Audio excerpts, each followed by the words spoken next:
Kerap dianggap sebagai hama, namun siapa sangka jangkrik juga bisa diternakan dan menghasilkan pundi-pundi rupiah hingga puluhan juta setiap bulannya. Dan pada episode kali ini kami akan mengajak Anda menjadi pengusaha jangkrik. Mulai dari persiapan pemberian pakan, penetasan telur, pembesaran sampai siap jual.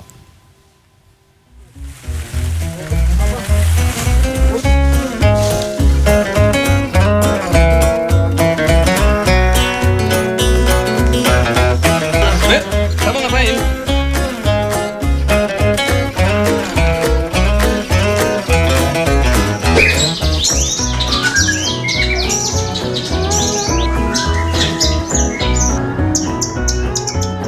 Ada yang punya hewan peliharaan di rumah?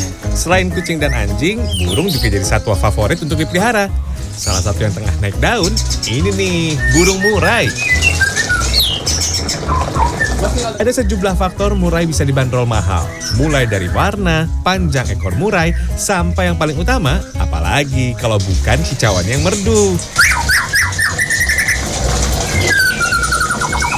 Jangkrik ada proteinnya juga. Suara juga bisa pengaruh juga ke suara gitu. Untuk apa? Biasanya kan kalau yang burung-burung yang mau buat kontes atau buat lomba itu biasanya ada ini harus ada jangkriknya gitu. Selain perawatan, pakan juga jadi salah satu cara agar suara kicauan murai semakin merdu. Ini satu lagi. Selamat datang pemirsa di segmen Sayur Menjadi. Ini burung murai. Wah, langsung disantap jangkriknya. Ini harganya jutaan rupiah, bahkan bisa lebih mahal, bisa belasan, bahkan sampai ratusan juta rupiah. Tapi saya nggak akan bahas soal burung murainya di hari ini, tapi akan bahas mengenai makanannya. Jangkrik yang jadi favorit. Wait, udah habis. Jangan banyak-banyak. Nanti kamu terlalu berlemak. Nanti berkicaunya bagus, tapi badan kamu nanti berisi sekali. Oke, kita langsung meluncur ke salah satu peternakan jangkrik di Kelurahan Lewinanggung, Kecamatan Tapos, Kota Depok, Jawa Barat. Peternakan yang sudah eksis sejak 12 tahun silam ini memiliki 60 box kandang jangkrik dengan berbagai kategori. Ada yang masih telur seperti ini, ada yang baru tetas, sampai yang jadi andalan yakni jangkrik dewasa yang akan memproduksi telur. Pagi hari disibukkan dengan kegiatan menyiapkan pakan untuk jangkrik-jangkrik ini. Semakin banyak pakan yang diberikan kepada jangkrik, maka hewan yang dikenal dengan suara deriknya ini akan lebih cepat besar dan memproduksi lebih banyak telur.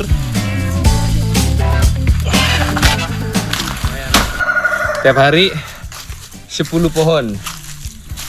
Dan satu pohon itu bisa dibelah jadi 3 sampai 4 lah kalau yang gede.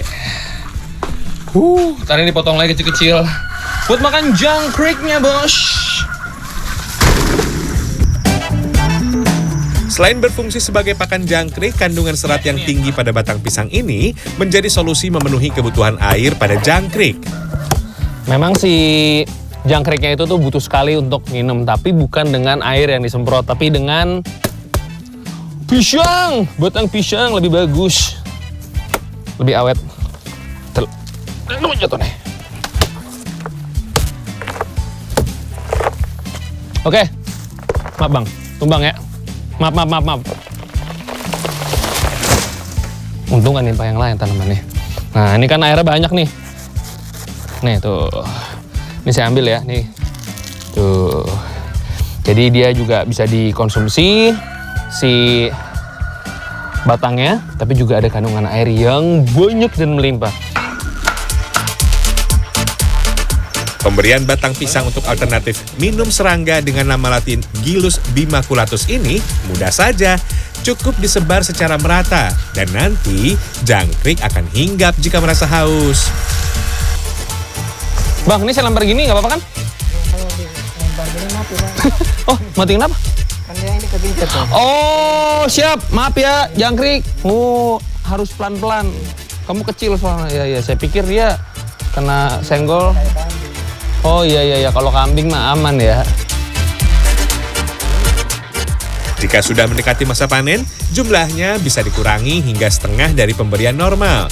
Karena bila terlalu banyak, kadar air dalam tubuh jangkrik akan membuat serangga ini tidak lincah dan rentan mati ketika pengiriman. Idealnya jangkrik diberi pakan 2-3 kali dalam sehari, berupa sayuran hijau. Tapi bisa juga loh dikombinasikan dengan pur ayam.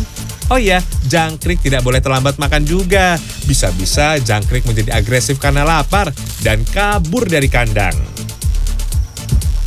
Pakan ini memang diperuntukkan bagi ayam, namun kandungan bahan alami seperti butiran jagung, bungkil kelapa, bungkil kedelai, dan berbagai bahan lain terbukti mengandung banyak nutrisi yang diperlukan selama masa pertumbuhan jangkrik. Tapi pur ayam yang diberikan tidak boleh sembarangan, harus yang memiliki protein di atas 20%. Wah, ini baru enak nih. Ada suara deriknya karena dia udah hitungannya udah dewasa, sudah di atas 35 hari. Dan dia udah bisa lompat terbang-terbang. Lebih lincah. Nah, enak nih suaranya. Nah, ini yang akan kita panen. Saya mau dinikmatin dulu dengerin suaranya. Masa hidup jangkrik tergolong singkat, hanya 2-3 bulan. Jadi ketika jangkrik sudah berumur 30 hari, sudah tergolong dewasa dan bisa dipanen. Kalau gigit Setiap kali panen, tempat ini bisa menghasilkan 700 kg jangkrik. Panen bisa dilakukan hampir setiap bulan. 1 kg jangkrik dijual seharga Rp30.000, sehingga dalam sebulan bisa meraup sekitar Rp21 juta. Dan satu yang jangan lupa untuk semua kandang harus ada nih, dikasih sejenis isolasi. Kalau tidak dia merangkak dan kabur. Jadi harus dikasih sampingnya. Dan ini kan pasti jadi pertanyaan ya, kenapa sih harus pakai si tempat bekas telur ini nih? Sebetulnya bisa aja dia hidup tanpa tempat ini. Pakai si yang kering-kering doang bisa. Tapi kalau tidak panennya susah. Manual satu-satu. Kalau ini kan praktis. Di sini ada jangkriknya. Kita balik di belakang. Lebih banyak jangkriknya. Wow. For your info, jangkrik adalah hewan nokturnal, di mana jangkrik akan lebih banyak beraktivitas dan makan pada malam hari. Dan kalau siang hari, jangkrik senang berada di tempat gelap. Nih cara panen jangkriknya selain, ini kan bisa digini, terus digubah-gubah. Tapi ada cara kedua, yang buat di pinggir-pinggir, diserok. Aduh, digigit. Saya belum terbiasa. Emang tidak sesakit semut rangrang sih. Cuman kalau nyikit lumayan. Jadi gini, taruh. Gini, taruh. Gini, taruh. Baduh, hasyalalalalalalala. Jangkrik sebetulnya bukan hewan yang agresif, tapi bila merasa terancam, ya menggigit seperti ini nih. Nah, kalau cepat kan dia nggak keburu ngegigit, udah saya taruh di ember. Sebanyak.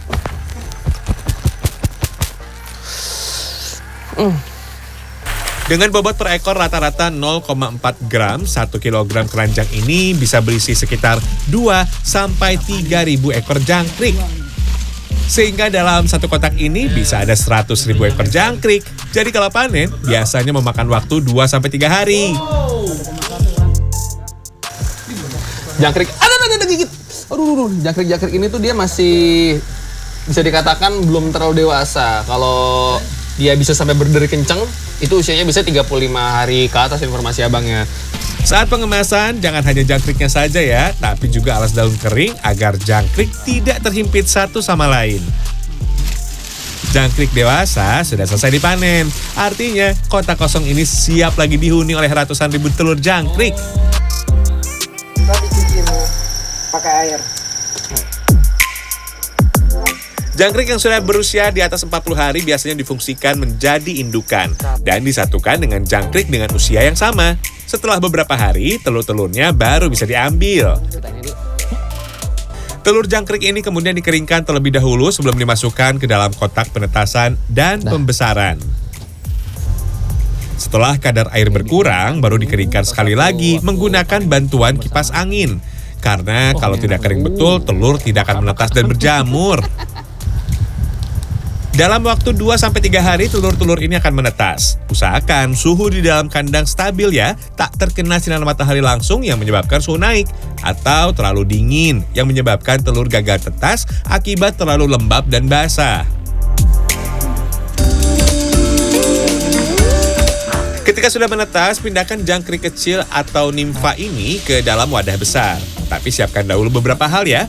Salah satunya, daun pisang kering atau rerumputan agar menyerupai habitat aslinya. Dan tak lupa, pastikan suhu ruangan stabil agar jangkrik tidak stres yang bisa berujung pada kematian massal. Jadi harus digulung. Dia kan ntar ngumpet di sini. Di sela-sela. digulung biar rasanya nyarang. Iya, Terus yang ngumpet di tengah-tengah. Oh iya, kayak sarang burung. Kalau untuk jangkrik yang baru menetas, berikan pur ayam ya untuk makanannya. Tapi jangan berikan di wadah, sebar hingga ke bagian bawah kandang. Karena anakan jangkrik lebih suka bersembunyi di bagian bawah yang lebih gelap. Oh, nggak usah di tempat sininya? Enggak. Dia Kenapa, masih, Pak? Masih kecil kan dia. Kan dia masih baru netes ya, Pak. Masih ada ininya apa? Masih ada telurnya. Kalau misalkan ketutup makanan, dia mati. Meski kantong tebal hingga mencapai angka puluhan juta rupiah setiap bulan kini menjadi jaminan, tapi ada perjalanan panjang sebelum mencapai titik ini. Jadi awalnya pernah juga satu kandang mati semua pernah. Jadi karena salah ini kita belum pengalaman, kita kasih makan waktu itu kita ambilkan daun sisa lah dari pasar, lupa kita nggak cuci, kita masukkan ke kandang, nggak sampai 1-2 jam lewat semua. Ternyata kendala bisnis jangkrik miliknya tak hanya datang dari pemberian pakan atau kondisi kandang, namun juga kasus penipuan hingga jutaan rupiah. Ada yang mau merasakan kantong tebal dari bisnis jangkrik? Ini berarti harus siap setiap hari tanpa terkecuali. Mulai dari mempersiapkan pakan hingga perawatan jangkrik. Karena kalau tidak dipantau sehari saja, wah jangkrik bisa-bisa kabur dari kandang dan jadi rugi. Rian Fernando, Dwi Agung Yuldiarto, Depok, Jawa Barat. Masukin ke karung.